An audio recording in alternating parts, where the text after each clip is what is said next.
Hello everyone, welcome back to my channel. आज के इस वीडियो में हम स्पेशल एजुकेशन के इम्पॉर्टेंट क्वेश्चन करेंगे। ये आपके सभी प्रकार के एग्जाम जैसे कि DSSB, Bihar special educator, Jharkhand special educator, जितने भी स्पेशल एजुकेशन के एग्जाम है सब में इम्पॉर्टेंट है, तो आप इसे एंड तक ज़रूर देखें, ये आपके लिए आवश्यक है। क्वेश्चन नंबर 1, विस्तारित मुख्य पाठ्यक्रम ECC मुख्य रूप से किस प्रकार के शिक्षार्थियों के लिए बनाया गया है? ऑप्शन है सीखने में अक्षम छात्र, दृष्टिबाधित छात्र, ऑटिज्म वाले छात्र, श्रवण बाधित छात्र। तो इसका सही जवाब है ऑप्शन बी, दृष्टिबाधित छात्र। ECC उन कौशलों का समूह है जो दृष्टिबाधित शिक्षार्थी सामान्य पाठ्यक्रम के अतिरिक्त सीखते हैं और इसमें ओरिएंटेशन, मोबिलिटी, ब्रेल, सामाजिक कौशल, दैनिक जीवन कौशल, सहायक उपकरण सभी शामिल होते हैं। इसे दृष्टिबाधित छात्रों के लिए ही बनाया गया है।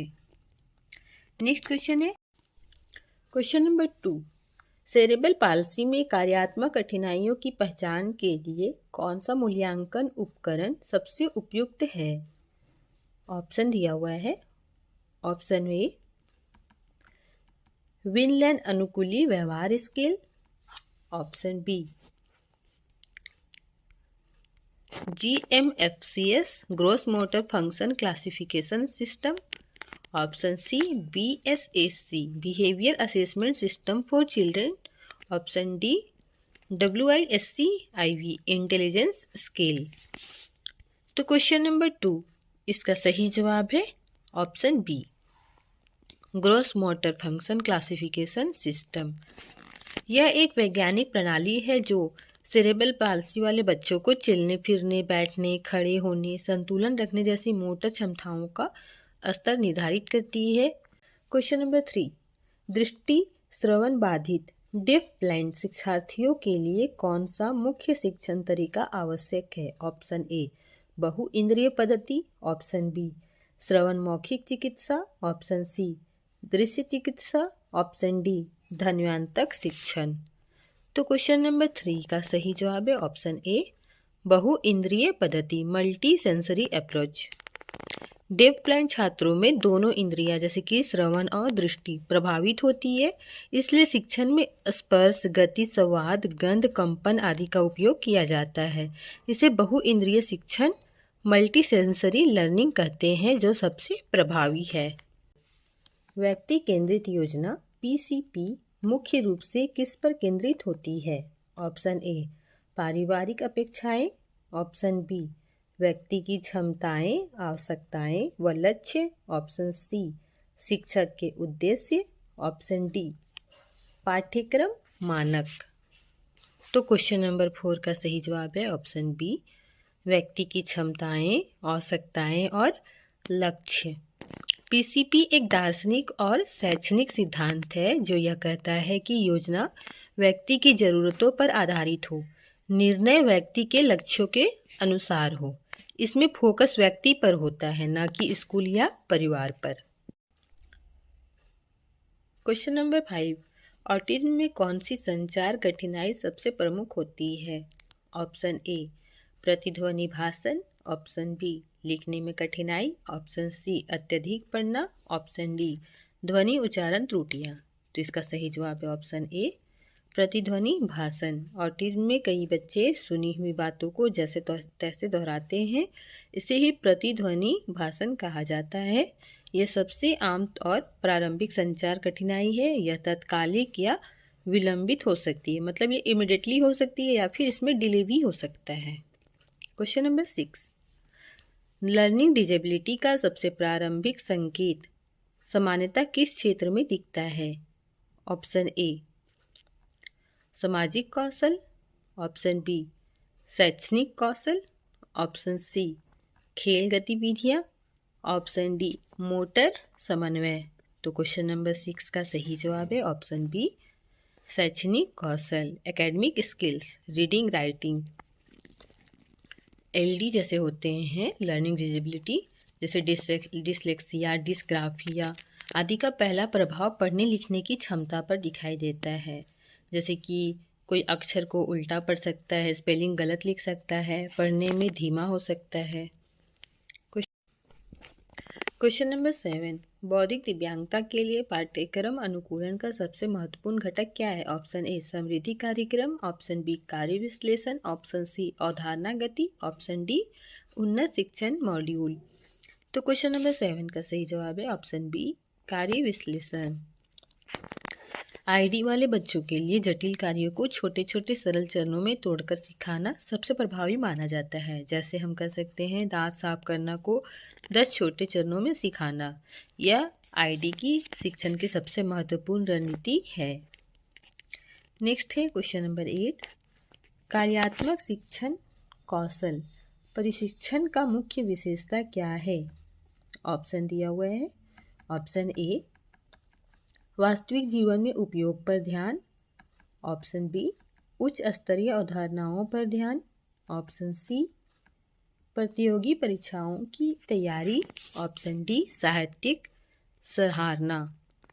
तो क्वेश्चन नंबर 8 का सही जवाब है ऑप्शन ए वास्तविक जीवन में उपयोग पर ध्यान। फंक्शनल एकेडमिक वे शैक्षणिक कौशल हैं जो बच्चे वास्तविक जीवन में उपयोग करेंगे, जैसे कि पैसे गिनना, बस नंबर पहचानना, समय देखना, बिल भरना। इसका उद्देश्य जीवन कौशल में स्वतंत्रता बढ़ाना है। नेक्स्ट क्वेश्चन है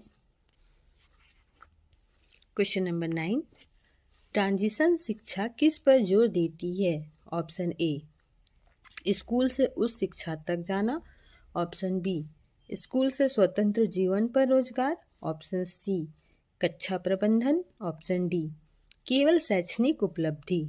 तो क्वेश्चन नंबर 9 का सही जवाब है ऑप्शन बी स्कूल से स्वतंत्र जीवन व रोजगार। ट्रांजिशन एजुकेशन का मकसद है छात्रों को स्कूल के बाद के जीवन के लिए तैयार करना, नौकरी, व्यवसाय, स्वतंत्र जीवन, सामुदायिक भागीदारी सिखाना।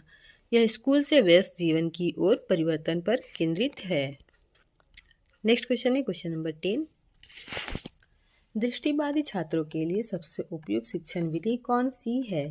ऑप्शन ए श्रव्य स्पर्श आधारित शिक्षण, ऑप्शन बी चित्र आधारित शिक्षण, ऑप्शन सी दर्पण अनुकरण विधि, ऑप्शन डी हाव भाव आधारित शिक्षा। तो क्वेश्चन नंबर 10 इसका सही जवाब है ऑप्शन ए श्रव्य स्पर्श आधारित शिक्षण। इसमें दृष्टिबाधित बच्चे जो होते हैं प्रायः स्पर्श और श्रवण के माध्यम से सीखते हैं, इसलिए स्पर्श आधारित वस्तुएं, ब्रेल मॉडल आदि का उपयोग किया जाता है। यह उनकी आवश्यकताओं के अनुसार सबसे प्रभावी तरीका है। नेक्स्ट क्वेश्चन है क्वेश्चन नंबर 11, ऑटिज्म वाले बच्चे आईईपी विकसित करने में कौन सा घटक सबसे आवश्यक है?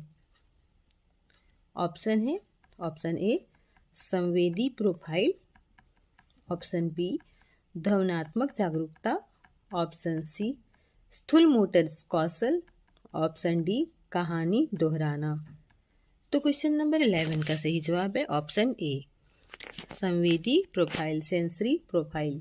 ऑटिज्म वाले बच्चों में अक्सर संवेदनशीलता होती है, तेज आवाज से डरकर, स्पर्श से असुविधा, घूमती वस्तुओं में रुचि, रोशनी से परेशानी। इसलिए आईईपी बनाने से पहले बच्चों की सेंसरी प्रोफाइल तैयार की जाती है। यह बताएगी कि उसकी शिक्षण रणनीति कैसी होनी चाहिए। नेक्स्ट क्वेश्चन है क्वेश्चन नंबर 12, दृष्टिबाधित शिक्षार्थियों के लिए ओरिएंटेशन एवं मोबिलिटी प्रशिक्षण का मुख्य उद्देश्य क्या है? ऑप्शन ए ब्रेल गति सुधारना, ऑप्शन बी सुरक्षित व स्वतंत्र गतिशीलता, ऑप्शन सी कक्षा संचार, ऑप्शन डी श्रवण समझ।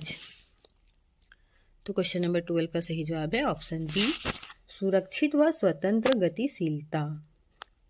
दृष्टिबाधित बच्चों को सफ़ेद छड़ी का उपयोग, रास्ता पहचानना, ध्वनि स्पर्श से दिशा जानना, सुरक्षित चलना सिखाया जाता है। इस प्रशिक्षण का लक्ष्य है कि बच्चे को सुरक्षित और स्वतंत्र तरीके से चलना फिरना सिखाना। क्वेश्चन नंबर 13, बौद्धिक दिव्यांगता की प्रारंभिक पहचान के लिए कौन सी स्क्रीनिंग विधि सबसे प्रभावी है? ऑप्शन दिया हुआ है ऑप्शन ए विकासात्मक माइलस्टोन चेकलिस्ट, ऑप्शन बी योग्यता परीक्षा, ऑप्शन सी उपलब्धि परीक्षा, ऑप्शन डी प्रक्षेपण तकनीक। तो क्वेश्चन नंबर 13 का सही जवाब है ऑप्शन ए विकासात्मक माइलस्टोन चेकलिस्ट। छोटे बच्चों में आईडी का पहला संकेत विकास माइलस्टोन्स में देरी होती है, जैसे बैठने में देरी, बोलने में देरी, चलने में देरी, सामाजिक कौशल में देरी। इसीलिए डेवलपमेंटल माइलस्टोन चेकलिस्ट सबसे प्रभावी प्रारंभिक स्क्रीनिंग टूल है। Next question number 14, cerebral palsy वाले बच्चों में सबसे सामान्य मोटर लक्षण क्या है? ऑप्शन ए कंपकपी, ऑप्शन बी पेशियों का कड़ापन, ऑप्शन सी स्मृति लोप, ऑप्शन डी सांस की कठिनाई। तो क्वेश्चन नंबर 14 का सही जवाब है ऑप्शन बी पेशियों का कड़ापन। सेरेब्रल पाल्सी के सबसे आम प्रकार स्पैस्टिक सीपी में बच्चे की मांसपेशियां बहुत कड़ी और तनी रहती है, जिसे चलने में कठिनाई, संतुलन की कमी, अकड़न दिखाई देती है। यह सीपी में सबसे अधिक पाया जाने वाला लक्षण है। नेक्स्ट क्वेश्चन है 15, अप्लाइड बिहेवियर एनालिसिस मुख्य रूप से किस पर केंद्रित होती है? ऑप्शन ए पुनर्बलन द्वारा व्यवहार परिवर्तन, ऑप्शन बी भावनात्मक परामर्श, ऑप्शन सी समूह शिक्षण, ऑप्शन डी सोशल मीडिया संपर्क। तो क्वेश्चन नंबर 15 का सही जवाब है ऑप्शन ए पुनर्बलन द्वारा व्यवहार परिवर्तन। ABA थेरेपी में अच्छे व्यवहार को पॉजिटिव रेनफोर्समेंट दिया जाता है। नेक्स्ट क्वेश्चन है क्वेश्चन नंबर 16, लर्निंग डिजेबिलिटी में डिसकैलकुलिया वाले बच्चों के लिए कौन सा क्षेत्र सबसे कठिन होता है? ऑप्शन ए पठन समझ, ऑप्शन बी संख्या बोध व गणना, ऑप्शन सी लिखने की परवाह, ऑप्शन डी कहानी क्रमबद्ध करना। तो क्वेश्चन नंबर 16 का सही जवाब है ऑप्शन बी संख्या बोध व गणना। डिसकैलकुलिया में जोड़ घटाना, संख्या पहचान, मात्रा तुलना, समय व पैसा समझना सबसे कठिन होते हैं। इसे मैथ लर्निंग डिजेबिलिटी भी कहा जाता है। नेक्स्ट है क्वेश्चन नंबर 17, बौद्धिक दिव्यांग छात्रों के लिए सबसे महत्वपूर्ण शिक्षण पद्धति कौन सी है? ऑप्शन ए खोज आधारित शिक्षण, ऑप्शन बी प्रत्यक्ष निर्देश, ऑप्शन सी समस्या समाधान पद्धति, ऑप्शन डी व्याख्यान पद्धति। तो क्वेश्चन नंबर 17 का सही जवाब है ऑप्शन बी प्रत्यक्ष निर्देश। आईडी वाले शिक्षार्थियों को स्पष्ट छोटे चरणों में दोहराव के साथ सीखना अधिक उपयुक्त होता है। इसी को डायरेक्ट इंस्ट्रक्शन कहते हैं, जो आईडी शिक्षण की मुख्य पद्धति है। नेक्स्ट क्वेश्चन है क्वेश्चन नंबर 18, ऑटिज्म वाले बच्चों को किस क्षेत्र में सबसे अधिक कठिनाई होती है? ऑप्शन ए सामाजिक पारस्परिकता, ऑप्शन बी शब्दावली निर्माण, ऑप्शन सी व्याकरण निर्माण, ऑप्शन डी शारीरिक सहन शक्ति। तो क्वेश्चन नंबर 18 का सही जवाब है ऑप्शन ए सामाजिक पारस्परिकता। ऑटिज्म वाले बच्चों को नज़रों से संपर्क दोषी करना, भावनाएं समझना, सामाजिक संकेतों को पहचानना सबसे ज़्यादा कठिनाई इन्हीं में होती है। इसको सामाजिक पारस्परिकता समस्या कहा जाता है। नेक्स्ट क्वेश्चन है क्वेश्चन नंबर 19, श्रवण बाधित बच्चों के प्रारंभिक हस्तक्षेप में सबसे आवश्यक फोकस क्या होता है? ऑप्शन ए ध्वन्यात्मक स्मृति, ऑप्शन बी वाक्य एवं भाषा विकास, ऑप्शन सी रचनात्मक लेखन, ऑप्शन डी अमूर्त सोच। तो क्वेश्चन नंबर 19 का सही जवाब है ऑप्शन बी वाक्य एवं भाषा विकास।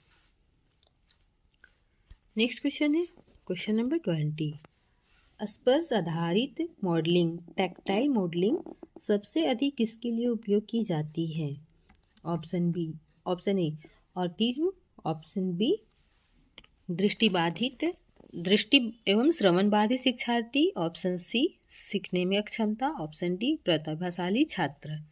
तो इसका सही जवाब है ऑप्शन बी दृष्टि श्रवण बाधित शिक्षार्थी। तो ये हमारे 20 क्वेश्चन थे। नेक्स्ट वीडियो में हम आगे के देखेंगे। और इसमें जो ऑप्शन है, ऑप्शन बी, दृष्टि श्रवण बाधित शिक्षार्थी डेफ ब्लाइंड छात्रों को न सुनाई देता है न दिखाई देता है, इसलिए शिक्षक उनके हाथ पकड़कर वस्तु का आकार, उपयोग, क्रिया सिखाते हैं। इसे टैक्टाइल मॉडलिंग कहते हैं। यह डेफ ब्लाइंड शिक्षा का मुख्य तरीका है।